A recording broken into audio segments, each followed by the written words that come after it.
మా తమ్ముడైతే ఫుల్ హ్యాపీగా ఫీల్ అయ్యిండు. అయితే వాడు లాస్ట్ మంత్ 1 మంత్ అయితే సమ్మర్ క్యాంప్‌కి అయితే ఎళ్ళిండు. వాడు వచ్చిండని మా మామ వాళ్ళు మేమైతే మార్నింగ్ వచ్చేసాము. అయితే వచ్చేటప్పుడు కేక్ అయితే తీసుకొచ్చాము చూడండి. దానిపైన వెల్కమ్ సమ్మర్ క్యాంప్ అని అయితే నేమ్ రాయించేసాము. వాడైతే చాలా అంటే చాలా హ్యాపీగా ఫీల్ అయ్యిండు. మేము చిన్నగా అయితే సెలబ్రేట్ చేసుకున్నాము చూడండి ఫన్నీగా. మంచిగా అనిపించింది ఎందుకో గాని. అంటే చిన్న చిన్న బర్త్‌డేస్ మేమైతే ఎక్కువ ఏదైనా బర్త్‌డే అయినా ఏ పార్టీ అయినా అసలు గ్రాండ్‌గా అయితే చేసుకోము. చిన్నగా ఇంట్లోనే సెలబ్రేట్ అయితే చేసుకుంటాము చూడండి నైట్ టైంలో. అయితే మా చిన్న పిన్ని వాళ్ళ కొడుకు కూతురైతే మొన్న సమ్మర్ హాలిడేస్ కాబట్టి ఇక్కడే ఉంటున్నారు. వాళ్ళు వచ్చి ఒక 1 వీక్ అట్లా అవుతుందనుకుంటా. మేమైతే మధ్యాహ్నం అట్లా అయింది వెళ్ళేసరికి. అయితే మా బాబాయ్ అయితే ఎస్ఐ క్వార్టర్స్‌లోనే ఉంటారు గవర్నమెంట్ క్వార్టర్స్‌లో. ఒకసారి చూడండి క్వార్టర్స్ కూడా నేను చూడడం ఫస్ట్ టైం. నేను ఎప్పటినుంచో అనుకున్నదాన్ని అంటే చూడాలి అని చెప్పేసి. కానీ చూడడం అయితే ఫస్ట్ టైం. నేను ఒక యూట్యూబ్‌లో ఒక అక్క ఉంటది. ఆమె అన్ని క్వార్టర్స్ ఇట్లా ఉంటది, అట్లా ఉంటది అని చెప్పేది. నేనైతే అనుకునేదాన్ని చూడాలి ఒక్కసారైనా కూడా. మొత్తానికైతే క్వార్టర్స్ కూడా చూసేసాను. చూడండి మనకైతే మేము కేక్ పెట్టేస్తున్నాము ఒకరి తర్వాత ఒకరం బర్త్‌డే లాగా. క్లాప్స్ కూడా కొట్టేసాము. అంటే ఏం విషయాలో తెలియక నార్మల్‌గా అయితే క్లాప్స్ అయితే కొట్టేసాము. మంచిగా అనిపించింది నైట్ టైంలో. తర్వాత మా పిన్ని చికెన్ చేసేసింది. మంచిగా ఫుల్‌గా తినేసి నైట్ పక్కకే గ్రౌండ్ ఉంటే 11, 12 వరకు అట్లా అక్కడ కాసేపు టైం స్పెండ్ చేసేసి మళ్ళీ రిటర్న్‌లో వచ్చేసాము. చూడండి క్వార్టర్స్ అయితే అంటే పాతగా ఉంది. చాలా అంటే మనకి ఓల్డ్ లాగా ఉంది.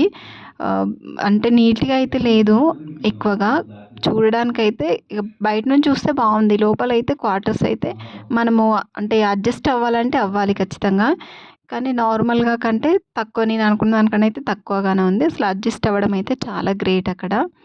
చూడండి మా చెల్లెనైతే పొమ్మంటే నేను పోను. ఆమెకి ఎక్కువ ఫోటోస్ అట్లా అయితే ఎందుకో మంది ఉంటే ఎక్కువ ఇన్వాల్వ్ అవ్వదు. నేను పోను అని చెప్పేసి లాస్ట్‌లో అయితే వెళ్ళింది. చూడండి లాస్ట్‌లో మిగిలిన కేక్ అయితే మేము పంచుకొని తినేసాము ఇంకా. మంచిగా అనిపించింది నైట్ టైంలో. సడన్‌గా వెళ్ళాము. అసలు వెళ్ళొద్దు అనుకున్నాము. ఇవాళ అంటే మండే రోజు ఏడుపాయల ప్రోగ్రామ్ ఉండేది. కానీ అక్కడికి కూడా వెళ్ళలేదు. ఇంక నాకు డ్యూటీ ఉందని చెప్పేసి నేను మండే మార్నింగ్ అయితే వచ్చేసాను. చూడండి మా అత్తమ్మ కూడా కట్ చేసి పెడుతుంది. మొన్న బర్త్‌డే అయింది కదా! మా మరదలిది ఆమె అయితే పడుకుంది. తొందరగానే పడుకుంది. 9 అట్లా ఆ టైం వరకు అయితే పడుకుంది. క్వార్టర్స్ కూడా చూడండి మొత్తం వీడియో అయితే తీసి పెట్టేశాను. ఇంకా క్వార్టర్స్ బయటకి చూస్తేనైతే పోలీస్ స్టేషన్ ఒక మధ్యలో ఒక వాల్ లాగా ఉంది. దానికి అవతల పోలీస్ స్టేషన్ అయితే ఉంది. చూడండి అది కూడా వస్తది. ఇక్కడ మా పిన్ని అండ్ మా వాళ్ళైతే ఉండరు. ఓన్లీ మా బాబాయ్ ఒక్కడే ఉంటాడు కాబట్టి అన్ని సామాన్ అయితే ఏమి ఎక్కువ తీసుకొచ్చుకోలేదు. మా పిన్ని వాళ్ళు సిద్దిపేటలోనే ఉంటారు. వాళ్ళ స్కూల్ స్టడీస్ అని చెప్పి మా పిన్ని ఇక్కడే ఉంటుంది ఒకటి. ఇందాక బ్రష్ అయితే చేసుకుంటున్నారు. చూడండి ఇదైతే మార్నింగ్ తీసిన వీడియో.